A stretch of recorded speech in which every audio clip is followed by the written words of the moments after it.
So Shriram ಮಂದಿರ ಏನಿದೆ ಗರ್ಭಗುಡಿಯಲ್ಲಿ ಸ್ನಾಪನ್ ಆಕರ್ಷಣೆ ಇದೆ. ಅಲ್ಲಿ ಸುಮಾರು 3 ಗಂಟೆಗಳ ಕಾಲ ನಡೆಯಲಿರುವಂತಹ ಸ್ನಾಪನ್ ಗರ್ಭಗುಡಿಯನ್ನ 81 ಕಲಶಗಳ ನೀರಿನಿಂದ ಶುದ್ಧೀಕರಣ ಮಾಡುವಂಥದ್ದು.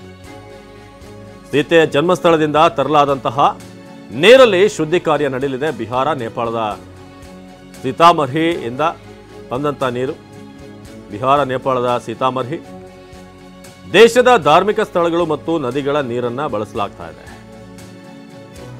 ಕಲಶಗಳಲ್ಲಿ ಗೋಮೂತ್ರ, ಔಷಧೀಯ ನೀರಿನಿಂದ ಶುದ್ಧಿ, ಆಯ್ದ ಹಣ್ಣುಗಳ ರಸದಿಂದ ಕೂಡ ಗರ್ಭಗುಡಿಯ ಶುದ್ಧೀಕರಣ ಆಗಿದೆ. ಸೊ ನಾವೀಗ ನೋಡ್ತಾ ಇದ್ದೀವಿ, ಹೂಗಳನ್ನು ಅಲ್ಲಿ ಜೋಡಿಸ್ತಿರುವಂಥದ್ದು ಇರ್ಬೋದು, ಬಾಳೆ ಕಂದಗಳನ್ನು ಕಟ್ಟಿರುವಂಥದ್ದು.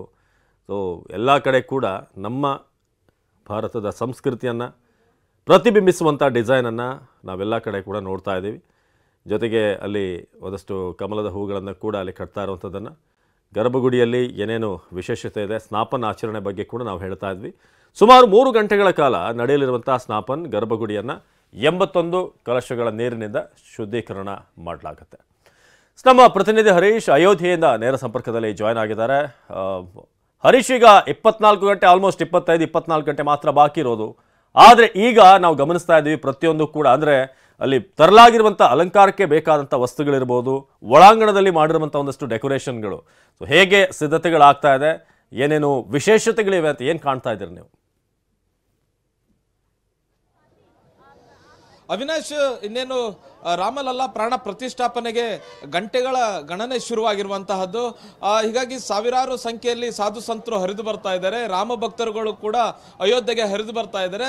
ಇನ್ನೊಂದು ಕಡೆ ಸ್ಥಳೀಯ ಆಡಳಿತ ಅಯೋಧ್ಯೆಯನ್ನು ಸಿಂಗರಿಸುವಂತಹ ಕೆಲಸ ಮಾಡ್ತಾ ಇದೆ. ಪ್ರಮುಖ ರಸ್ತೆಗಳಾದಂತಹ ಧರ್ಮಪಥ್, ಭಕ್ತಿಪಥ್ ಮತ್ತೆ ರಾಮ್ಪಥ್, ಈ 3 ರಸ್ತೆಗಳನ್ನು ಸಿಂಗರಿಸಲಾಗ್ತಿದೆ. ನಾನೀಗ ಧರ್ಮಪಥ್ನಲ್ಲಿರುವಂತಹ ಲತಾ ಮಂಗೇಶ್ಕರ್ ಸರ್ಕಲ್ ಅಲ್ಲಿ ಇದ್ದೀನಿ. ನೋಡ್ತಾ ಇರ್ಬೋದು, ಲತಾ ಮಂಗೇಶ್ಕರ್ ಸರ್ಕಲ್ ಅಲ್ಲಿ ಈಗ ರಾಮ್ ಭಕ್ತರು ನೆರೆದಿರುವಂತಹದ್ದು, ಸಾಧು ಸಂತರುಗಳು ಬಂದಿದ್ದಾರೆ. ಏನು ನಾಳಿನ ಕಾರ್ಯಕ್ರಮದಲ್ಲಿ ಭಾಗಿಯಾಗಬೇಕು ಅಂತ ಬಂದಿರತಕ್ಕಂಥ ಸಾಧು ಸಂತರುಗಳು ಕೂಡ ಇಲ್ಲಿ ಬಂದಿದ್ದಾರೆ. ಮುಖ್ಯವಾಗಿ ಲತಾ ಮಂಗೇಶ್ಕರ್ ಚೌಕ್ ಏನಿದೆ, ಇದು ಸೆಲ್ಫಿ ಪಾಯಿಂಟ್ ರೀತಿಯಾಗಿ ಸೆಂಟರ್ ಆಫ್ ಅಟ್ರಾಕ್ಷನ್ ಆಗಿದೆ. ಯಾರೇ ಬಂದರೂ ಕೂಡ ಇಲ್ಲೊಂದು ಫೋಟೋ ತೆಗೆಸ್ಕೋಬೇಕು ಅನ್ನುವಂಥ ನಿಟ್ಟಿನಲ್ಲಿ ಪ್ರಯತ್ನ ಮಾಡ್ತಾರೆ. ನೋಡ್ಬೋದು ಇಲ್ಲಿ ರಂಗೋಲಿಯನ್ನು ಕೂಡ ಬಿಡಿಸಲಾಗಿರುವಂತಹದ್ದು. ಭಕ್ತರು ತಮ್ಮದೇ ಆದಂತಹ ಸೇವೆ ಕೊಡುಗೆಗಳನ್ನು ನೀಡ್ತಾ ಇದ್ದಾರೆ. ಅಯೋಧ್ಯೆಗೆ ಬಂದು ತಮ್ಮದೇ ಆದ ರಥಗಳ ಮೂಲಕ ಅಯೋಧ್ಯೆಗೆ ಬರ್ತಾ ಇದ್ದಾರೆ.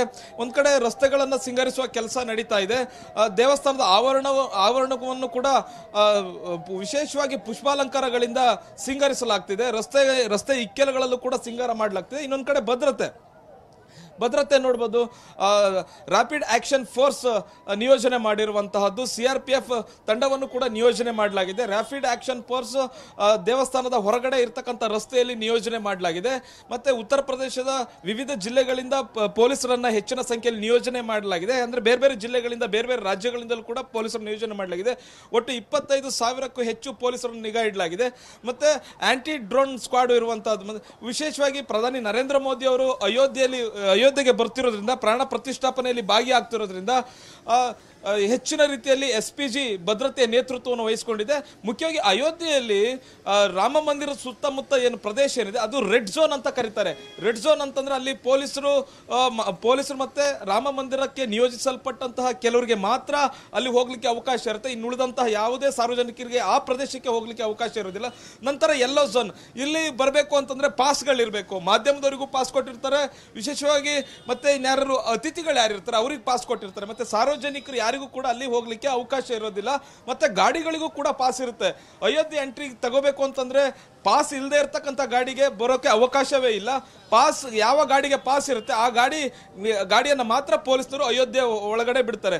ನಿನ್ನೆ ರಾತ್ರಿಯೇ ಒಂದು ಅನೌನ್ಸ್ಮೆಂಟ್ ಮಾಡ್ತಾ ಇದ್ರು ಪೊಲೀಸ್ನವರು, ರಾಮ ಭಕ್ತರು ಯಾರಿದ್ದಾರೆ 21-22ನೇ ತಾರೀಕು ಅಯೋಧ್ಯೆಗೆ ಬರಬೇಡಿ, ಯಾಕಂತಂದ್ರೆ ಹೆಚ್ಚಿನ ಬಿಗಿ ಭದ್ರತೆ ಇರುತ್ತೆ, ಅಯೋಧ್ಯೆಗೆ ಬರೋದ್ರಿಂದ ಸಮಸ್ಯೆ ಆಗಬಹುದು, ಅಯೋಧ್ಯೆ ಒಳಗೆ ಎಂಟ್ರಿಗೆ ಅವಕಾಶ ಇಲ್ಲದೆ ಇರಬಹುದು, ಹಾಗಾಗಿ ಬರಬೇಡಿ ಅನ್ನುವಂಥದ್ದು ಹೇಳ್ತಾ ಇದ್ದಾರೆ.